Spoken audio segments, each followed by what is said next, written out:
तो दोस्तों, अब हम लोग देखना चाहते हैं क्लास 10 में हम लोग क्या पढ़ने वाले हैं। क्लास 10 में अगर केमिस्ट्री में कुछ पढ़ना है तो हम लोग जानते हैं कि कार्बन एंड कंपाउंड बहुत ही इंपॉर्टेंट चैप्टर है। और कार्बन एंड कंपाउंड में सबसे ज़्यादा आने वाला चीज़ है आपके इस बोर्ड एग्जाम में। आपके इस बोर्ड एग्जाम में आने वाला है types of reaction organic chemistry में। तो हम लोग इसमें सबसे पहले इंपॉर्टेंट क्वेश्चन देखते हैं, hydrogenation. Hydrogenation, what is the hydrogenation? तो अनसैचुरेटेड हाइड्रोकार्बन, अनसैचुरेटेड अनसैचुरेटेड मतलब hydrocarbon which contain the double bond और ट्रिपल बॉन्ड। जैसे आप देखते हो कि हाइड्रोकार्बन में अगर डबल बॉन्ड है या फिर ट्रिपल बॉन्ड है तो unsaturated hydrocarbon react with hydrogen gas. React with क्या? Hydrogen gas in the presence of nickel catalyst at 200 degrees Celsius temperature. It also requires a temperature, the 200 degrees Celsius temperature, the presence of nickel. Then the hydrogen gas dissociate the bond between the carbon atoms. एक दो bond है ना, एक bond ये तोड़ देगा और तोड़ने के बाद क्या करेगा, ये दोनों हाइड्रोजन, एक हाइड्रोजन इस कार्बन से एक हाइड्रोजन इस कार्बन से जुड़ जाएगा and form the saturated hydrocarbon.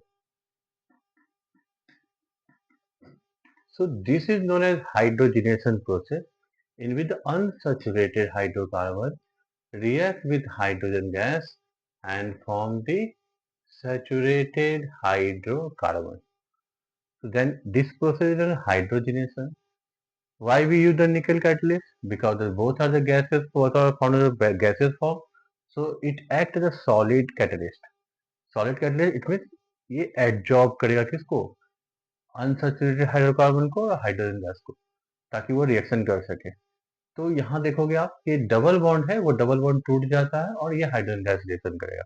अगर कोई बोले कि नहीं अब हम लोग सैचुरेटेड में भी हाइड्रोजन गैस डाल के देखेंगे तो यहाँ पे कोई रिएक्शन नहीं होने वाला। अगर कोई सैचुरेटेड को फिर से हाइड्रोजन गैस से रिएक्शन करवाएगा तो यहाँ पर रिएक्शन नहीं होगा, क्योंकि इसमें कोई डबल बॉन्ड नहीं है, नो रिएक्शन। तो ये है हाइड्रोजिनेशन।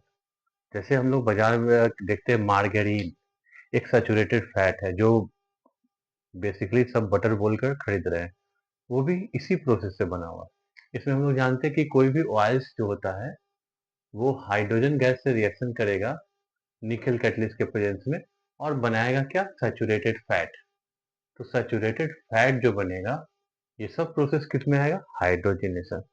तो एक तरह से हम लोग हाइड्रोजनेशन समझ रहे हैं कि जब भी अनसैचुरेटेड हाइड्रोकार्बन को हाइड्रोजन गैस से रिएक्शन करवाएंगे तो वो निकल के प्रेजेंस में सैचुरेटेड हाइड्रोकार्बन फॉर्म करेगा।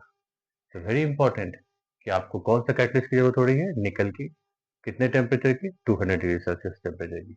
और इसमें कोई भी unsaturated it means which contain the double और triple bond between the carbon atom. या तो डबल बॉन्ड होना चाहिए या तो ट्रिपल, क्योंकि वो उसी के डिसोसिएशन से हाइड्रोजन गैस अटैच होगा और अल्केन का फॉर्मेशन होगा। Then it is known as hydrogenation.